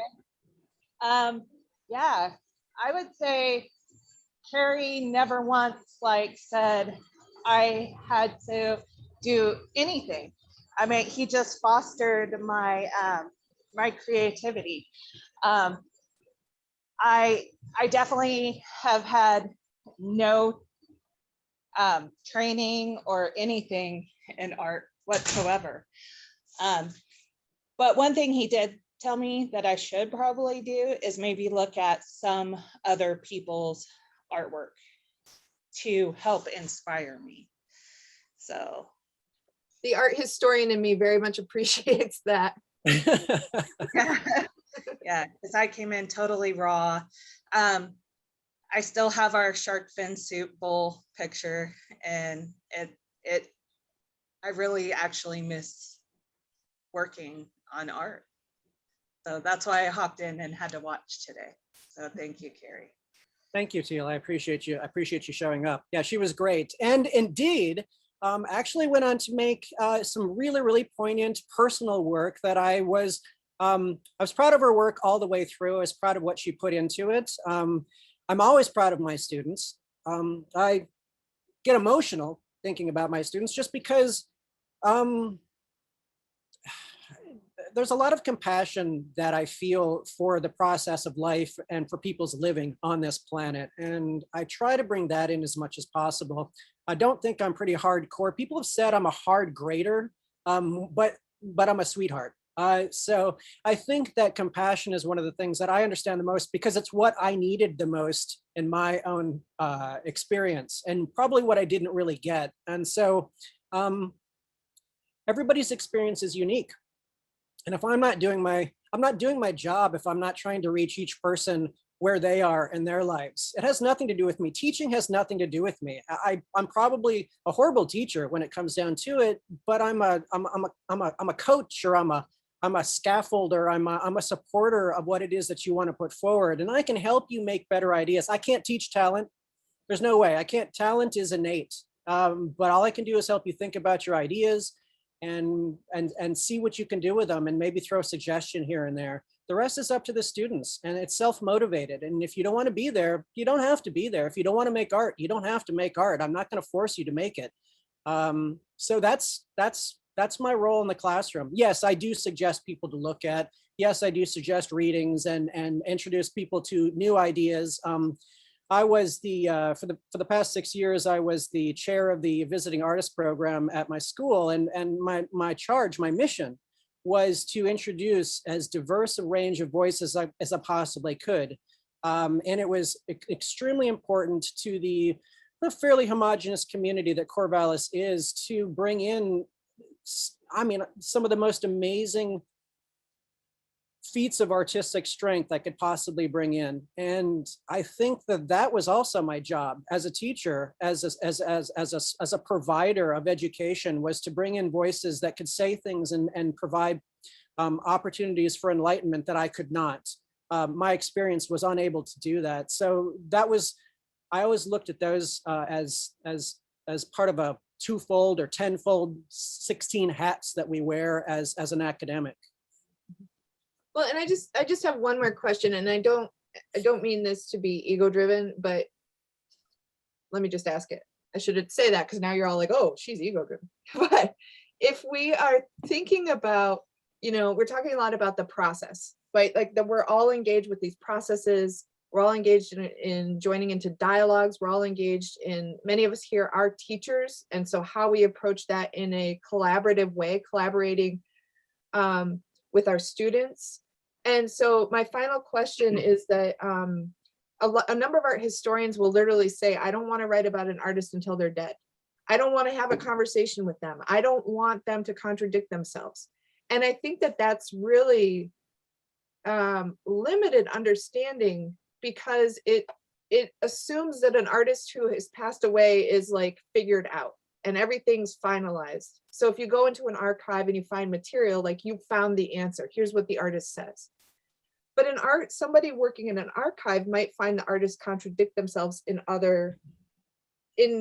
they find a different interview or different document. So there's a way that it's about a conversation. And I really appreciate, as an art historian, being able to talk to you directly, that you responded, because there are plenty of artists who won't talk to us. It's just really enriched what I'm thinking through and able to do, and how I bring that into my teaching. And so I guess the question is, what is our collaboration bring to you as an artist to be able to talk to an art historian? Or I know you also you refer to your curator friend often, right? To have these collaborative relationships as part of your process. Well, I mean, to stroke that ego, Corey, I mean, I literally tell almost every time I give a talk or speak to somebody about, the how a career gets somewhere, is that there's nothing better that an artist could have as an art historian on their side, and one that's willing to follow their work and listen to them and discuss what's going on. I have learned more from my practice because of the things that you've written and we've discussed than I could ever have attained on my own. And that for me has been amazing. I actually can't underscore the importance that has had on my life and my career, because I only have my ideas in my head and they do change. And I would be remiss to think that somehow later on in my future, without having you, but other people that have written about the work and whatever, interviews or press or whatever like that, that somebody would actually go and try to decide and actually put forth my life on paper based on that limited knowledge. I mean, the discussions we've had, the stammering and stuttering through which everything that I go through to get to an idea that you've helped me parse out has been extreme, has been life-changing. And I don't mean to say it like that, but it really has. And even for the catalog. So for those of you who don't know, so Corey she wrote the preface for the catalog, she wrote the introduction. But then I had an interview with the artist Paul Shambroom, and he and I sat in my studio and we had this really long talk, and we recorded it, had it transcribed. And through the transcription, when I got back the notes, well, all it was a series of me going, hand gestures, quotation marks that you couldn't read, you couldn't see, sentences that ended somewhere with questionable thoughts added to them. And when you're talking about race, identity, whiteness, oh my goodness, you got to get this stuff correct. You really do. And in a casual conversation and an interview that's being recorded that you know that you can go back and kind of edit, I was lost. And I really was. I was looking, I was like, oh my God, I'm an idiot. I'm so stupid. There's no way that I could ever put any of this on paper. And Corey said, listen, I'll tell you what, let me take a stab at it editing for you, if you don't mind. And I was like, yeah, yes, thank you. Thanks so much. And so she took it. And she was able, because of our years of working together and because of she knows me and she knows either my intention or the way I present myself, she was actually able to read into those air quotes and those stammers and those stutters and got to what it was I was really trying to say. And so just kind of removing a bit of that and going, okay, and realizing how I would answer a question 6 questions down. It's like answering Deanna's question now, right? But she would realize that I'm really telling the answer to that first question, somewhere else in the interview. And she'd go, wait a second, that kind of belongs up here. And I was like, yes, you got. So it was really, it helped. It made me a smarter person, at least on paper. It gave value and credence to the work that I was trying to make, as well as it opened up all sorts of ideas and new possibilities of thinking and talking about the work, which happens on a daily basis anyways, because that's a huge important part of being an artist, is being able to talk about your work. Because if you just live in your head, I've been through this pandemic by myself. I'm on sabbatical right now. Starting to prepare for this talk was laborious. I haven't had to do Zoom. I haven't had to do anything. But luckily, Corey and I, we got back on before this. We started our talking again. We started this collaboration, and I'm back on it again. I'm here. I'm alive. I'm not rusty and out of shape. So I am still rusty, and I'm extremely out of shape. But the ability to have that somebody that can pull you back to earth again and help you ground yourself, invaluable. So there's your ego stroke. And I don't understand how, personally, with that comment about art historians, not to knock art historians in any way, shape, or form. I love them. I work with them. Deserve it. They have their own process, and I just would hate to be judged on words by people who don't know me in the future. And so maybe in the sake of collaboration and discussion and keep going, like, what questions do you all have, or comments, or even if you want to share some of your own working experiences based on some of the themes we've been talking about? Just to pick up on the last one, Corey, I mean, what if you thought something that he did was a piece of junk? You talk about the video. Go ahead. He's going in the wrong direction. I mean, could you write an article trashing his stuff after you've been buddies, for 15 years? Yeah, and that's a question that does come up, because there's an ethical line to walk, right, with a professional relationship and a personal relationship. And so I think I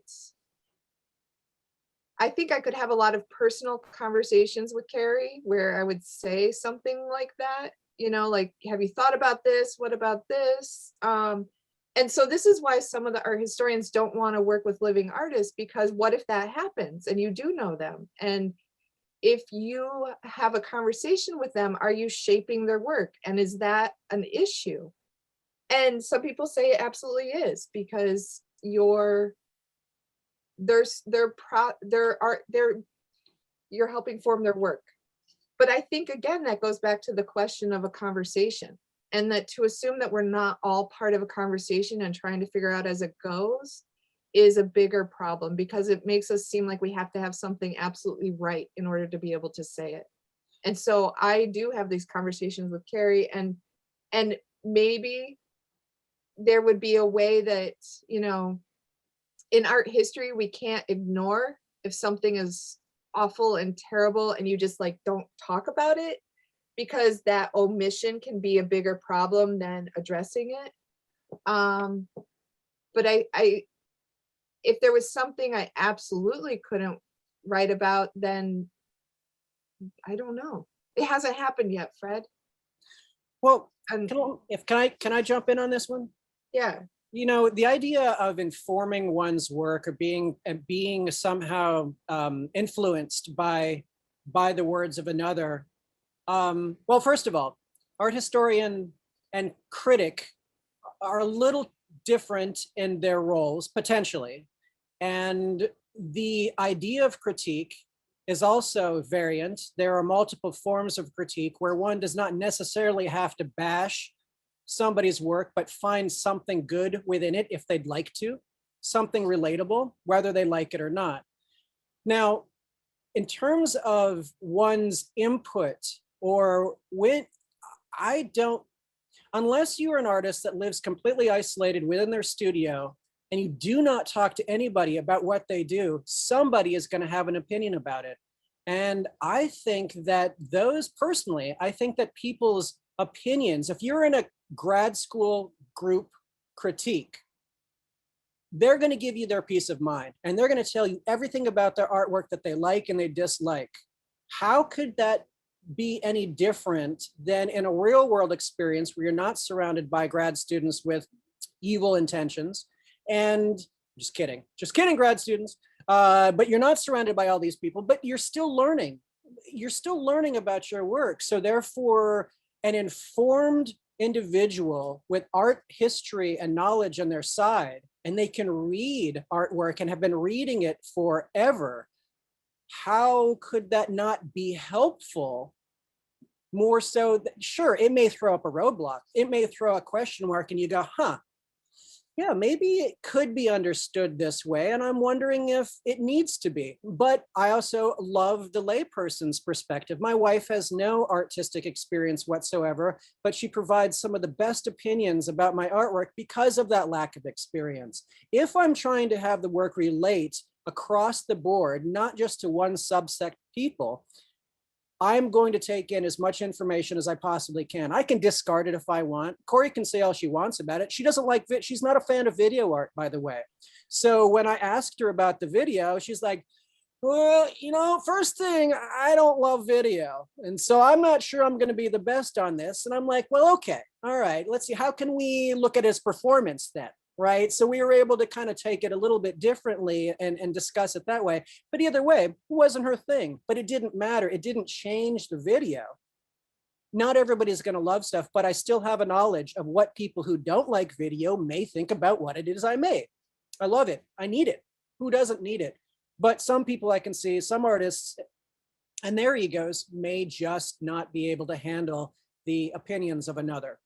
Microcosm blogs, microblogs, now that's a whole other thing. And those I avoid because people are cruel. Kerry, my mom is on this call, and she comes from a health, she's a nurse.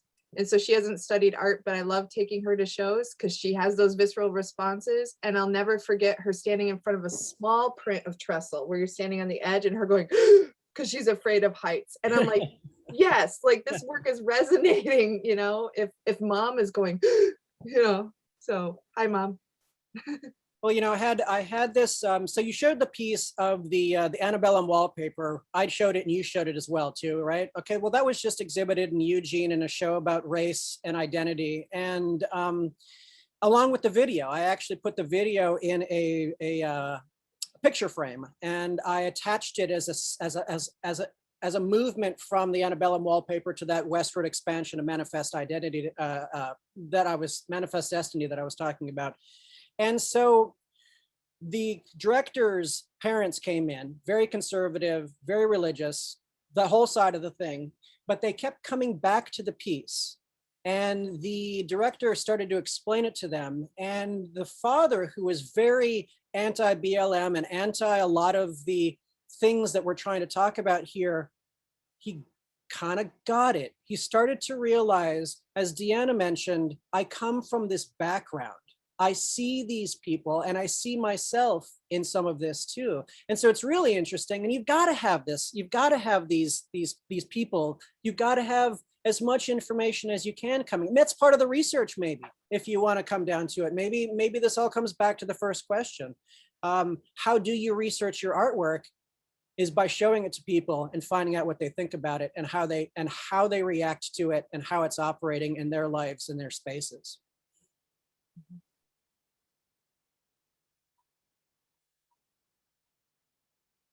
Yes, no, maybe.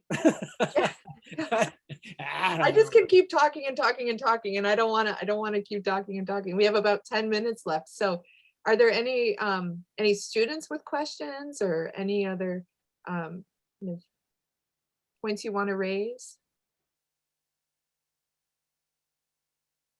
And faculty too. We don't want to be, you know.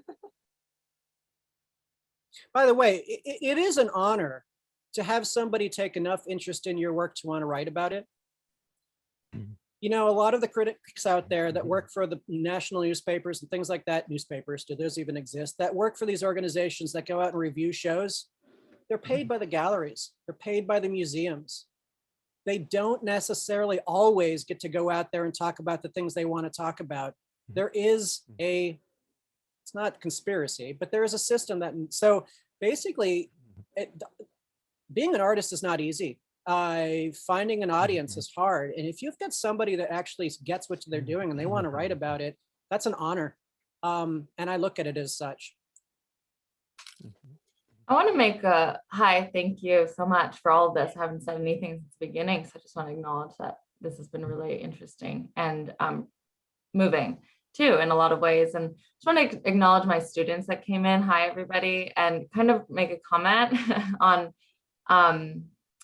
collaboration. So we're working, and I don't know if it'll lead to a question, but we're working in class on like visual communication and messaging. And a lot of people in my class don't identify as artists. They might one day, but not right now. Some do. And I think that, you know, you talked about your collaboration and your relationship and, you know, this pressure of research on an artist, or sort of the idea that you have to do it all. And so what I'm hearing is like, it's really important to not think that you as an individual have to do everything. And, you know, and my current class, you know, we're all working as individuals. And I just wanted to emphasize that this might be, you know, as we go into further in the course or the classes, this idea that, you know, you're a visual, you're making messages, you're also creating images and artifacts. And then, you know, the message and the discussion is this collaboration between you, the viewers, and also Corey, Dr. Zanko, and the people writing about it. So just wanted to acknowledge that. Thank you. No, it is a collaboration. All of us are in this together. It doesn't operate in a vacuum. It's not possible, nor is it necessary. And you know, I guess the biggest question I have, though, too, maybe even for Corey, is how has our collaboration given something back to you? I feel like I'm the taker, you're the giver, and then the promoter. And it's, yeah, you know, I feel inadequate with my ability to provide you with something in exchange. But like, well, there's a few things with collaboration, because I think collaboration is so important. And this is another thing to bring it back to teaching too, is that I'm also, not only do I have you as a great collaborator in a way, I have a writing group that I've been part of for over a decade that started in grad school. And we still meet, we meet bi-weekly now, but I don't publish anything without them reading it multiple times. Or if I have a question, I'm like, how do I do this, right? And so with you, Kerry, to talk to somebody who's in the process of making the images gives me an insight and an understanding that is just so helpful in order to be able to talk about the art more fully and to understand it, but then to also think about how the questions that you're raising and thinking through. So even if we're rambling with each other, trying to figure something out, like I'm going through the process along with you. And so to sit in, and I, you know, again, I tell my students, scholarship doesn't have to be lonely. Sometimes it feels very lonely, and it doesn't need to be. And so that's what I'm appreciating about this event today, is the way that collaboration is coming up in so many different ways, because you and I aren't collaborating a sense often, like we're not team writing an essay together, or we're not, you know, we're not both the author on the same product, but we are having this collaborative conversation over a long period of time that is invaluable to my own ability to think through and work through ideas. And so for the students who are listening too, and Amanda, this goes to your point, like in the classroom, teamwork, group assignments are often the students grown. But if we as instructors set it up in a way that hopefully gives each member of the group the ability to work to their strengths, so it doesn't become a burden, and so that one person in the group doesn't feel like they have to do it all, that it's all falling on them, is, you know, mechanisms we can put in place as the instructor, but also just encourage conversation. Like, how do we encourage conversation? And I don't know if any of the faculty in the room, or, you know, Jen, I see you joined us too. Thank you. Jen is Kerry, and for those who don't know, is the director of CEDL. And if, you know, how can we encourage more of that collaborative conversation? Deanna,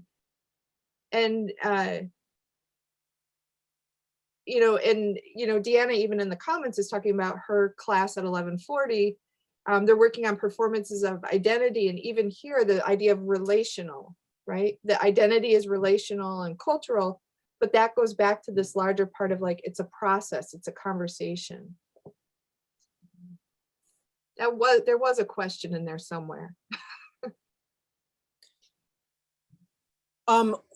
Just to kind of speaking about the teaching and the potential for this collaboration, I was reminded of, since I've been teaching, I forgot what I teach sometimes, but I have a professional practices class that I teach, and they're all artists, and some art historians are in there because I think it's part of the core curriculum. But generally, I structure the course that at least within one project of the course, they are to team up, they're to buddy up. And what they do is they have to interview each other about their process. So they go through the actual research about this person as much as they can. They set up a time to meet with them. They've got a list of questions that they've got to go through, so they can go ahead and start to learn about the making of another, as well as helping to create a collaboration where ideas get kind of even sussed out through these interview processes. And then they have to write these up and upload these as far as their experience and what they've learned about this other person. So it's a mini art history, a mini kind of thing that you and I have done. But I do that through this interview process in my classes. And I think it's helpful. I mean, they have said that they actually want to kind of create a podcast off of this because they've realized that each other has so much information about what they make. And another person can be so much better about possibly articulating a key point that they were trying to get out. They're just trying to get it out of their mouth, but they just couldn't do it. But the other person was right there for it. So, and it creates a camaraderie. And because we are community, and the singular artist in their studio toiling away is a little bit abstract of an idea now, we have to work within the idea of community, and that means each other, and that means everybody. So this is a process that can probably take place in many forms and fashions, I would imagine. Just learning about one another is probably something we all need to do anyways, and it's a large reason why this country is basically just ripping apart at the seams right now.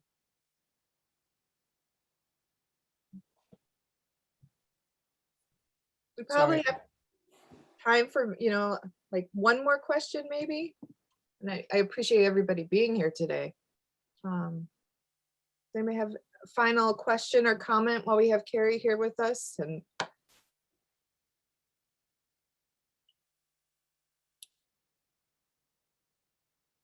I don't have a question. Oh, I see Amanda's hand up. I was just hoping the students in the room are feeling inspired and thinking about, process and some of their ideas.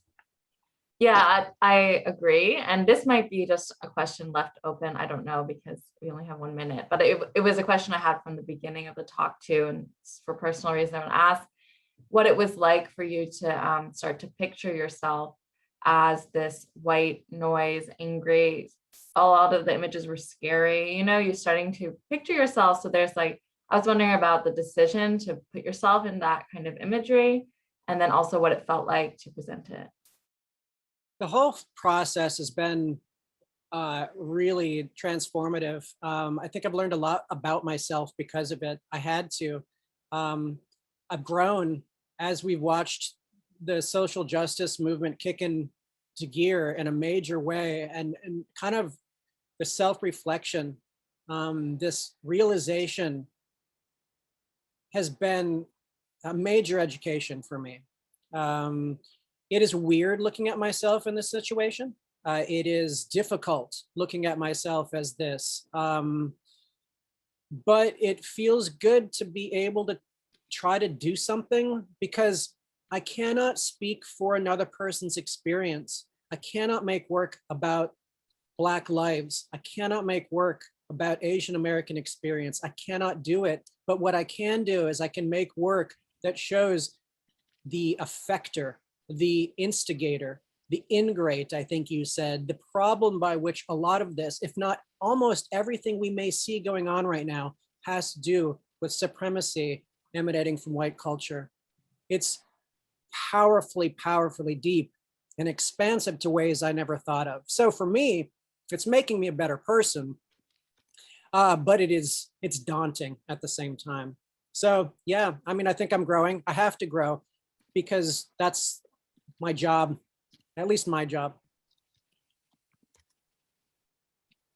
Thank you, Kerry, so much for joining us and for giving us all this to consider. And if anybody has follow-ups, I know that we have, a number of classes here. We could have continuing conversations, hopefully with our professors in the classroom. If anybody has specific questions and wants to reach out to me on campus, but we could also, maybe if there's somebody who wants to talk to Kerry further, Kerry, to put you on the spot. He is a teacher. He is very considerate. He is very thoughtful. And if so somebody did want to, contact him, I'm sure he would be open to that as well. Sure, no problem. Please do. So thank you everyone for joining us. Thank you so much, everybody. It was an Thank honor and a you. pleasure to be there. I wish I could have done it in person. Next time. Soon, Next soon, time. soon, all of us. Thank you, Let's get to the Kerry. other That was side of this. awesome. Thank you so Kimberly. much. Appreciate it. you. Deanna, Amanda, Jen, Zando, Jacqueline, Tom, Angela, Jacqueline, Susie, Ethan, David, Lindsay, Ding. All right, I think I got everybody on that one. All right, nice. Thank you.